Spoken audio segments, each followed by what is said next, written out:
All right, thank you very much for tuning in to AskGAOLive, the Government Accountability Office's live streaming video chats. This is a program we started a few months ago and we're still trying out, so we really appreciate you tuning in to hear what we have to say today on overcrowding in federal prisons. I'm here today with Dave Maurer, a director in GAO's Homeland Security and Justice team, and we're going to be discussing a report that his team released a few weeks ago. Its product number is GAO-12-743. If you go to GAO.gov and search for that or search for prison overcrowding, you'll find it, and that's the topic we're going to be covering today. Before I turn things over to Dave for an introduction on this topic, I just want to let you know how you can submit questions. We've already gotten a few questions in advance, which is great. You can submit them to us in real time over email. The address is askgaolive@gao.gov. We're also using social media to collect questions, so if you're on Twitter, just tag your question with #AskGAOLive. That's the hashtag we're using, and we'll do our best to get to all the questions by 12:30. So without further ado, Dave, thank you so much for joining us. Thanks a lot, Jeremy, and thank you everyone for tuning in today to watch this web chat. As you mentioned, we recently issued a report looking at the issue of overcrowding in the federal prison system, and to sort of set the context a little bit, the reason this issue is so important is because it involves a lot of money, it involves a lot of people, and it's a problem that's been getting slowly worse over the past several years, and based on current projections will get worse going into the future. The federal prison system currently incarcerates about 218,000 people. It costs nearly $7 billion a year to operate and maintain this prison system. That's the second largest component of the Department of Justice's budget. And in times of increasing fiscal constraints within the overall federal budget, it's increasingly important to find ways to go further with the dollars that we have available. Within the federal system itself, the 218,000 individuals who are incarcerated are kept in a variety of security levels, and our report looked at the crowding, which is how many more inmates are packed into different prisons above and beyond what they are designed to hold. And what we found that it was on average, the federal system is 39% above what the Bureau of Prisons calls rated capacity. So in other words, they have 39% more inmates than the system was designed to hold. And we have one chart here that I think speaks to that. Maybe I'll pull that up. Do you want to talk about this trend line? Sure, absolutely. What this chart shows is the increase over time from 2006 with projections out to 2020 for the actual as well as the projected inmate population in the federal system. And as you can see, the projections show a continued increase going into the future. And as you see across the bottom, the percentage crowding also continues to increase. So we're currently at 39% with an expectation to grow to about 45% by 2018. And that's of concern. All right, thanks. So now we're going to start turning to some questions that we've received on this. The first, we received a few questions in advance via email related to the Second Chance Act. We had one from Cindy and one from Jenny, and they basically both were asking what role this act could potentially play in easing overcrowding and how it's being used. Well, those are great questions. The Second Chance Act was passed with a thought in mind of addressing overcrowding. It was designed to help improve reentry programs. In other words, improve the quality of programs that inmates receive while they're incarcerated to help prepare them for reentry back into society. It's also designed to give some flexibility to Bureau of Prisons to shorten some of the sentences on the margins. And I think it's important to recognize that there are mandatory minimums in sentences, so BOP really has limited ability to shorten sentences, but there are some provisions in Second Chance Act to do that. So for example, if inmates participate in residential drug abuse programs, they can get a sentence reduction. Inmates also have the opportunity to serve up to a year of their sentence in halfway houses or home detention.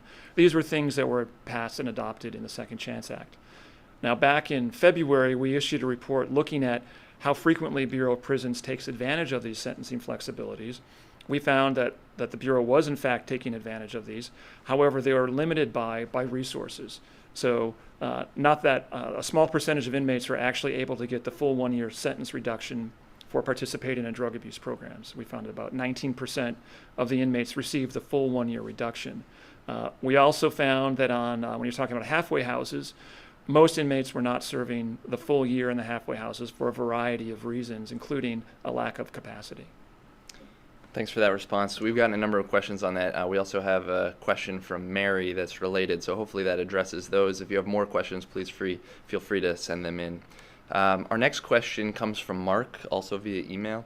Mark is asking about the Bureau of Prisons long-range report in 2020 and their projections there, and asks how confident GAO is in that report's predictions. And he has an example.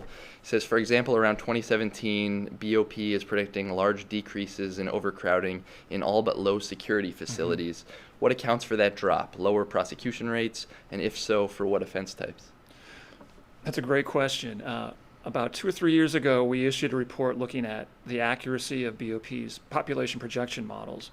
And we found that by and large, they had a pretty good handle on projecting future population growth in the inmate population. So the projections that you saw earlier out to 2020 on inmates are, we feel, reasonably accurate. Now, obviously, once you get out into the out years, there's a little more uncertainty. But in terms of your specific question about the figure we showed earlier, the drop in overcrowding because of in the figure. The reason for that is because BOP is projecting that they're going to be building new prisons, and they project that those new prisons will be coming online starting in 2017 and 2018, and that's the reason for the drop. Now, the important thing to recognize about that is BOP has not received any appropriated funds for these new prisons. This is their best guess about where they're going to be by 2020. But for long-term planning purposes, they have to build those kinds of assumptions into their model. All right, thanks. We have kind of a more general question here. This person asks, what are the main reasons prisons are so overcrowded? Are there that many more people going to jail today than in the past? Well, there are a couple of things that are driving the growth in at least the federal inmate population. First, there's a series of laws that were passed in the 1980s and 1990s that had a number of mandatory minimums for federal sentences. So judges don't have much or reduced flexibility in terms of the sentences they provide to those convicted of federal crimes. Sort of related to that, the length of those sentences were also increased. So inmates were serving longer sentences for a wider variety of crimes. And that's a large part of what's going on behind the population increase. Now, what's interesting is that when you look at state systems over the last year or so, we've actually seen a reduction overall in the size of the state prison population, and that's because the states are taking a variety of actions to modify sentencing laws, take fuller advantage of sentencing flexibilities, and pursuing alternatives to incarceration. This question kind of follows up on that, I think, and if you addressed it, let me know. But Mark has another question. He asks, what is contributing more to prison overcrowding? Increased rates of prosecution or increased lengths of sentences? Again, another really good question. We didn't delve into that particular issue in depth, but my sense is it has more to do with the length of sentence. So if someone's sentenced to a 15-year term in the federal prison system, since there is no parole in the federal system, then it's pretty much a sure bet they're going to be serving those 15 years minus any good time credit or any sentence reduction from residential drug treatment programs. Thank you for that. Next, we have a fairly straightforward question. And this person asks, why can't we just build more prisons? That's certainly a policy option, and that's traditionally been the way that the federal government and the states have approached this issue. And in our report, we were very careful to point out that GAO is not taking a policy position on what, if anything, should be done to address crowding. That's up to the Congress to decide. And certainly building more prisons is one way to address that problem. The plus side of doing that is you add more capacity. You're going to add more space for inmates, and that would reduce crowding. The downside is that building prisons is expensive. And so once you build and open a prison, you've signed up for many years of expenses for holding that inmate population. So it's a real significant policy issue, and we hope our report is helpful in informing that debate. Your report says the government says its growth exceeds its rated capacity. That term is used. Hoping you can kind of unpack that term, what we mean by that, and if it has to do with projections of growth, what are the implications there? Okay, sure. What rated capacity means generally is that how many inmates are supposed to be put into a particular prison. And that varies depending on the security level of the particular institution. So for example, if you're talking about a high security prison, the rated capacity has fewer inmates per cell than if you're talking about a low security prison. And BOP uses a rated capacity formulas that they developed back in the early 1990s. And that's what we use for the basis of our study. It has to do with the amount of square feet per inmate. And I think this is also related to that. We have a question that we received from Jack via email. Jack asks if you can comment on the breadth of triple bunking and the use of temporary space. Triple bunking means that you're putting 3 inmates in a cell. I think we have a picture that shows from the report that shows what triple bunking actually looks like. We'll pull that up here in just a second. There's been increased use of triple bunking within the federal system. You see there on the image on the left. It's just a 3-tiered bunk bed, basically, inside a cell. It's used widely in low security institutions within the federal system. The vast majority of inmates in low security institutions are triple bunked. It's also used in medium and minimum security institutions as well. BOP has gone to this in an effort to fit the inmates into their existing facilities, and triple bunking is one way of doing that. It's important to point out that there's no triple bunking in high security institutions where BOP keeps the most violent and dangerous offenders. All right, coming back over here. So building on that, can you talk about some of the effects of overcrowding on inmates?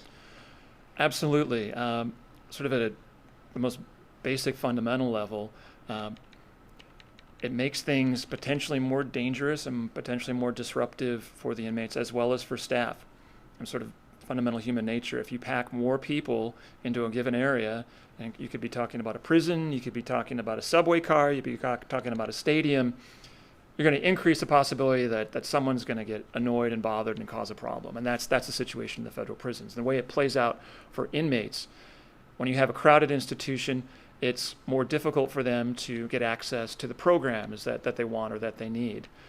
They may have to face delays in staggering how they can get to the cafeteria to get their meals served.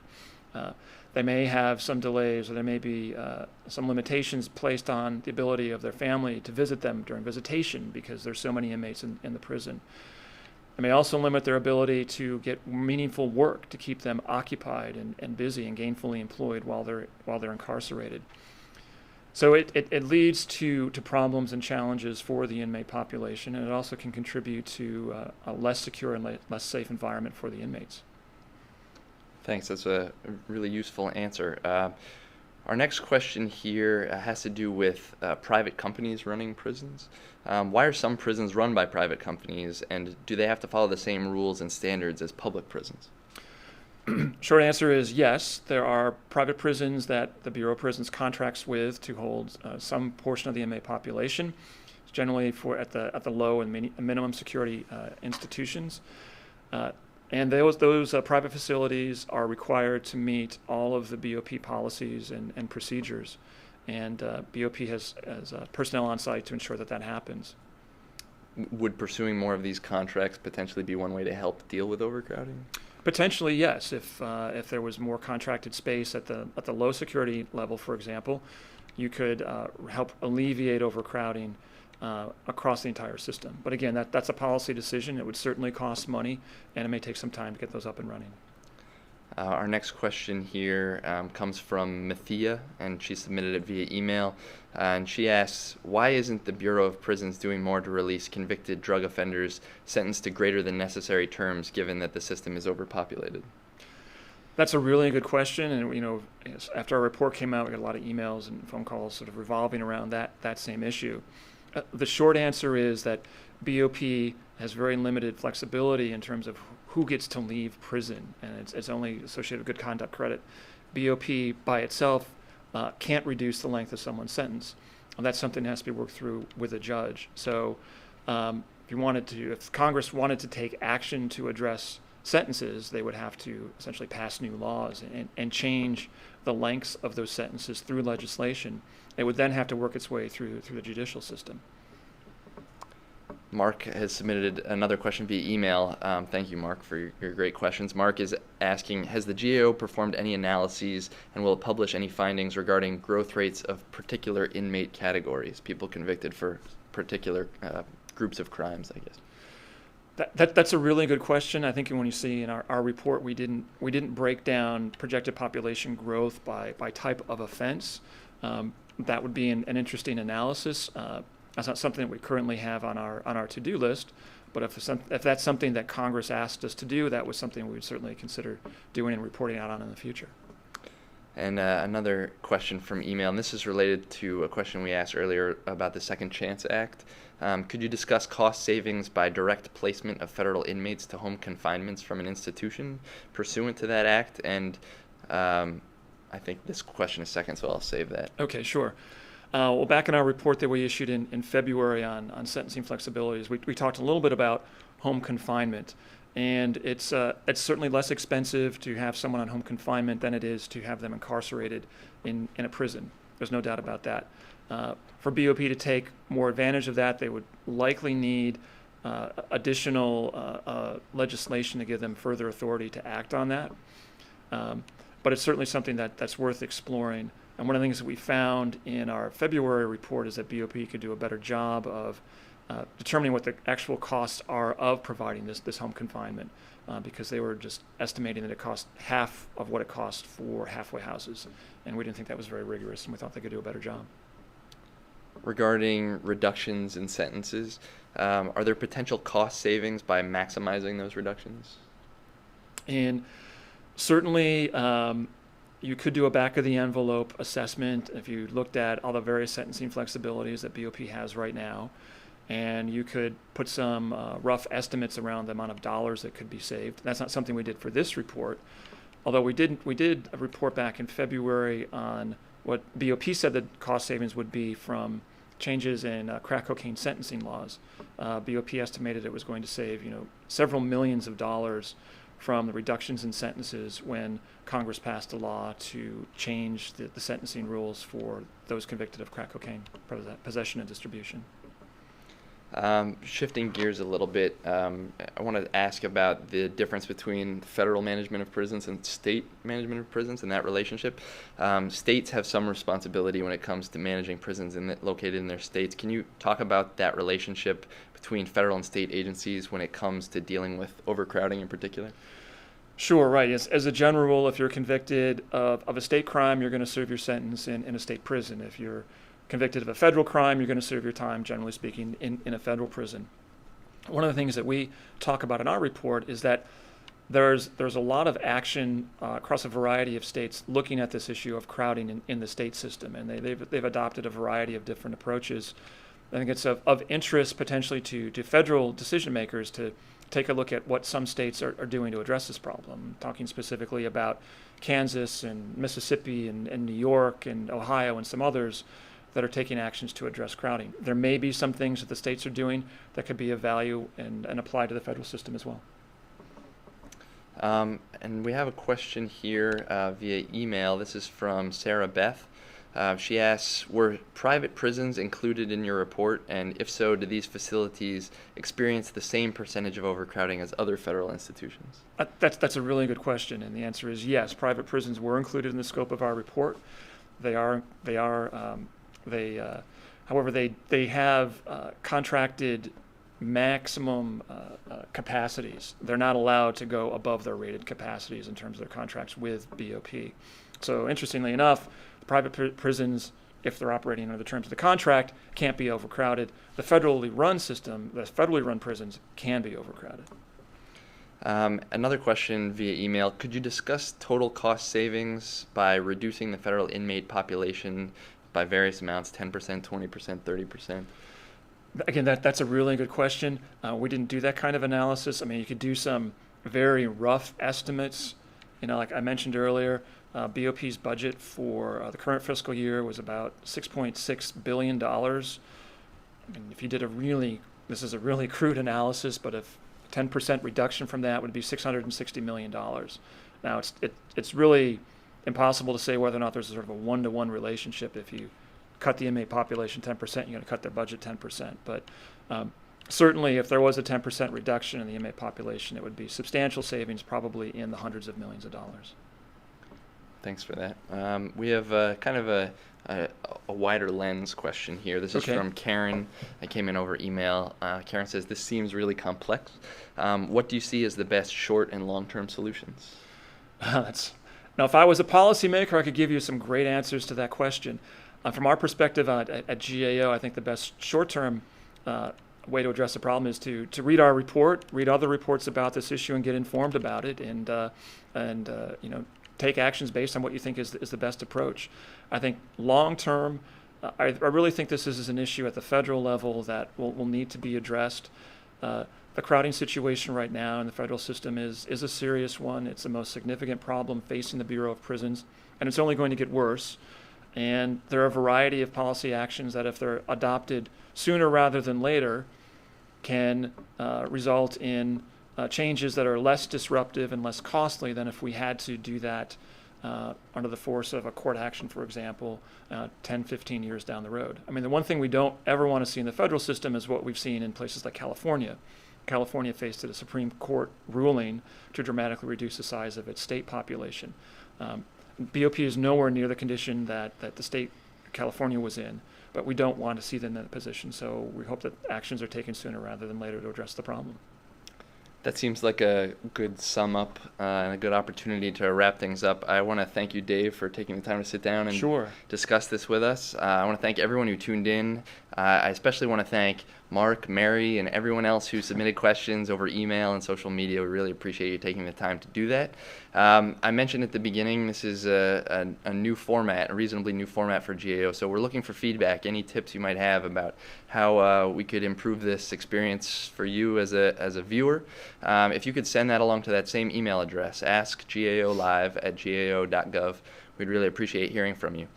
For more information, you can always go to gao.gov.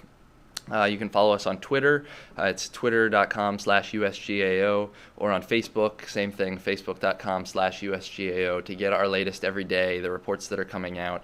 And you can also find Dave's team's report there to read more about this topic. So thank you again, and we hope to see you next time here on AskGAO Live.